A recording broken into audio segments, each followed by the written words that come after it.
Good morning. In continuation with chapter 13, Why Do We Fall Ill? Today we are starting with the topic acute and chronic diseases. Now, any disease which can be different depending on the number of factors. Now, some diseases they last for only very short period of times and they are called as acute diseases.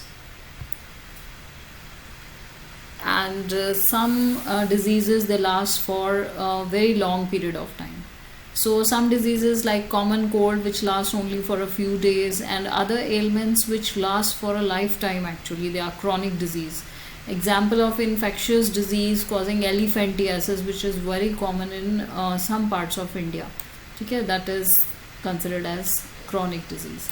So chronic diseases they are related to poor health of an individual.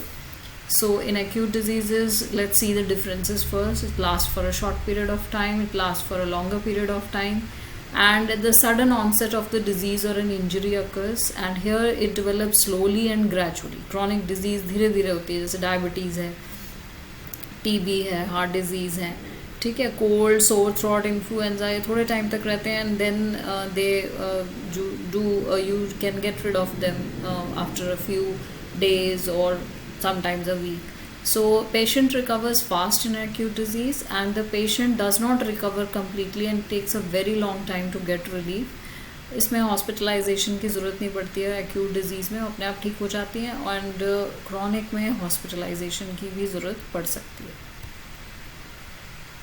So here you can see the common cold, cough जो आपको normally हो जाता है, but again now these days again I'll mention about coronavirus, so you have to get the test done if it can be if you can be positive for coronavirus.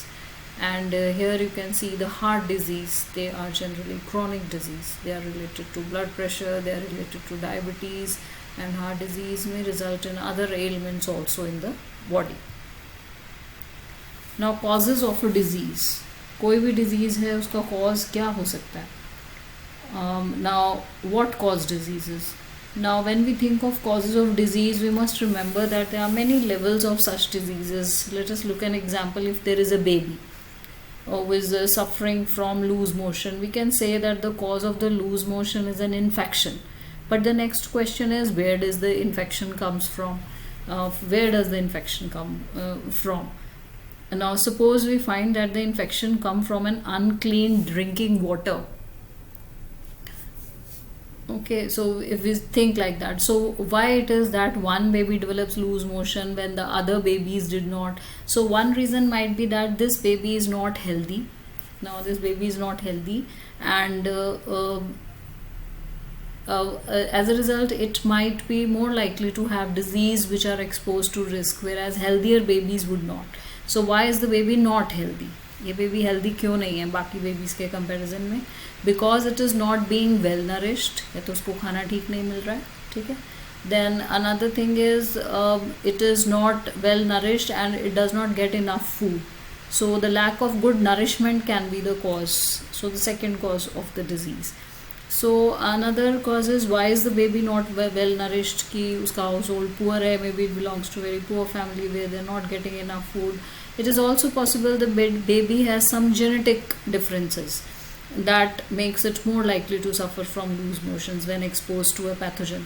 So pathogen, without the pathogen, the genetic difference or the poor nourishment alone would not be able to cause loose motion. अगर genetic factors हैं तो उसमें ये दो factors जो हैं वो इतने affect नहीं करेंगे. So the poor nourishment alone is not be able to lead to loose motion. So but they do not become contributory cause of the disease. Why was there no clean drinking water for the baby? Baby को clean drinking water क्यों नहीं मिल रहा है? Because the public services are poor where the baby's family lives. So poverty, lack of public service become the third cause of the disease. So it will now be obvious that all disease will have immediate cause. Immediate cause ये हो सकते हैं जो कि उसके आसपास एकदम available हैं, and most diseases may have causes rather than one single cause. So इन्हीं causes से और भी cause related है. सो वो हम देख सकते हैं कि may be public services poor हैं और इमीडिएट कॉज हैं जिनकी वजह से वो इफ़ेक्ट हुआ है बेबी पे, और कंट्रीब्यूटरी कॉज हैं जैसे पुअर फैमिली हो गई, पब्लिक सर्विसेज हो गई विच आर नॉट हाइजीनिक. सो ये सारे कॉजेज़ भी एक पर्टिकुलर डिजीज़ के लिए अफेक्ट करते हैं इंडिविजुअल को. Now infectious and non-infectious diseases. Now this you are familiar with, ये आपको पता है, you have studied in your 8th class also. Now infectious disease, again public health, community health factors ये सारे mind में होने चाहिए when we think about the cause of a disease.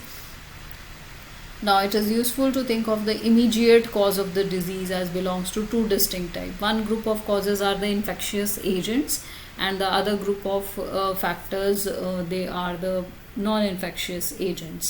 So microbes or microorganisms, they are pathogens, which are also called as pathogens, which are mainly responsible for a particular disease. So disease where microbes are the immediate causes, they are the infectious disease. This is because the microbes, they can spread in all community, and diseases they cause will spread with them. Now so these pathogens or microorganisms which are there in the environment, they are present everywhere. They are the extrinsic factors or external factors which are responsible for this particular disease.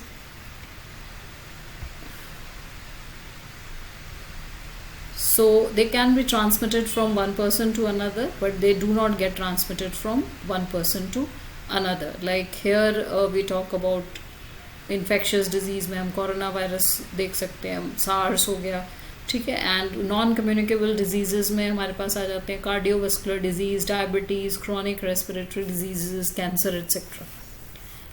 So transmission of disease, they do occur in the case of infectious disease from one medium to another, whereas transmission here does not occur. So health of an individual is generally get affected. So here again will not leave the chance to talk about coronavirus already. Now running scared won't help you. Precautions in any way. Mortality rate of SARS, MERS and Ebola were much more lethal as compared to coronavirus than when we talk about. So it affects the lungs. When you start getting worried, when you have fever, cough, breathlessness, more severe infections, pneumonia, breathing difficulties, then it can be fatal. So medical help is required for COVID-19. We already know, and age groups where the mortality rate is very high is 80 plus, okay, or 70 plus and all. So coronavirus has affected worldwide. You say its incubation period is 2 to 14 days. Symptoms, they do appear: fever, dry cough, headache, shortness of breath. So you can see how the life of the people, it gets affected because of this infectious disease which is still there, and we are still fighting with it. Peptic ulcers. Now these diseases which we have talked about till now, they were the infectious diseases. Now some cancers, high blood pressure, or which are due to the internal factors of the body, they are generally the non-infectious diseases. When we talk about peptic ulcers, for many years everybody used to think that peptic ulcers which cause acidity related pain, okay, they are related to the stomach, duodenum and the lifestyle reasons. Everybody thought that a stressful life lead to a lot of acid secretion in the stomach and then peptic ulcers.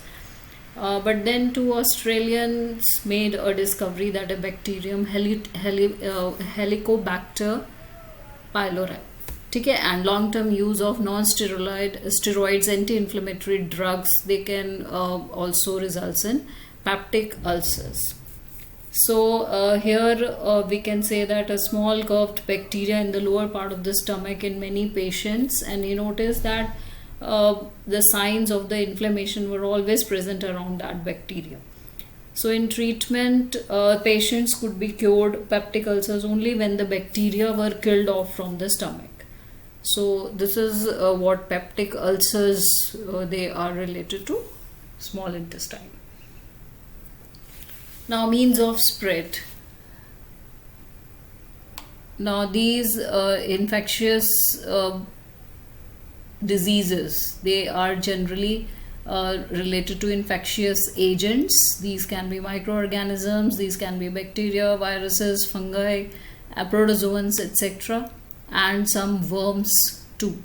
Okay, so they do affect the individuals. So it can be transmitted from infected person to a healthy person through direct contact by air or by indirect contact by food, mosquitoes, insects, rabid animals, and these are called as vectors. So these vectors are also responsible for the transmission of this disease.